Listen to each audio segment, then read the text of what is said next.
छतरपुर के इस परिवार ने अपनी ही बेटी दामाद के साथ जो कुछ भी किया, उसने समाज की रूढ़िवादी सोच और विचारों की स्वतंत्रता पर एक नई बहस छेड़ दी है। ये कहानी है भूपेंद्र राठिया और पार्वती पटेल की। आपको बता दें 19 नवंबर 2025 इन दोनों ने अपनी मर्जी से इस दिन शादी की थी। बड़े ही खुशी के साथ एक दूसरे के साथ रह रहे थे, साथ में अपने सुनहरे भविष्य की कल्पना कर रहे थे। लेकिन 25 अप्रैल वो दिन जब इन दोनों से एक बड़ी गलती हो गई। ये पार्वती पटेल के पिता की बातों में आ जाते हैं और इस सोच के साथ पार्वती के पिता के घर चले जाते हैं कि शायद ये परिवार उन्हें आज स्वीकार कर लेगा।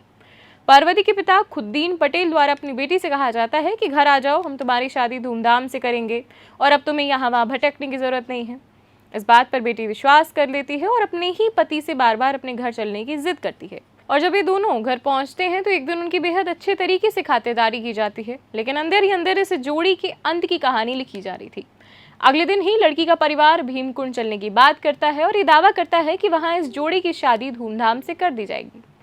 लेकिन वो गाड़ी भीमकुंड कभी जाती ही नहीं है, बल्कि एक जंगल की ओर मुड़ जाती है, जहां भूपेंद्र को गाड़ी से उतारा जाता है।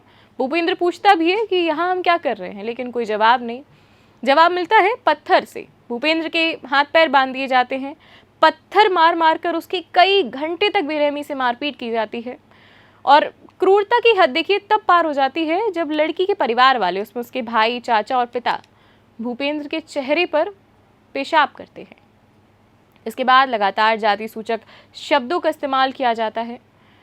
वो शब्द हम आपको यहाँ नहीं बता सकते हैं, लेकिन कहा जाता है कि तुम हमारी बेटी के लायक नहीं हो और तुम नीच जाति से हो। इसके बाद कई घंटे की क्रूरता के बाद जब आरोपी थक जाते हैं और उन्हें लगता है कि अब रास्ते से गुजर रहे वाहन की आवाजाही जो हो रही है वो उन्हें देख सकते हैं और शायद वो पकड़े जाएंगे, इस डर से भूपेंद्र की पत्नी पार्वती को जान से मारने की धमकी देते हैं और अपने साथ जबरन गाड़ी में बैठाकर वो ले जाते हैं। और जाते जाते आपको बता दें, युवक का मोबाइल फोन और लगभग उसके पास जो उसकी जमा पूंजी थी 20,000 रुपए, वो भी छीन लेते हैं।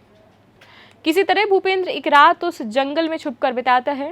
रात भर डर से कांप रहा था भूपेंद्र, लेकिन अगली सुबह किसी तरह ग्रामीणों की मदद मांगते हुए अस्पताल पहुंचा, अपना इलाज कराया और उसके बाद आज सुबह वो पुलिस अधीक्षक के पास मदद मांगने पहुंचा है और उसने अपनी पूरी कहानी पेप्टिक टाइम को सुनाई है।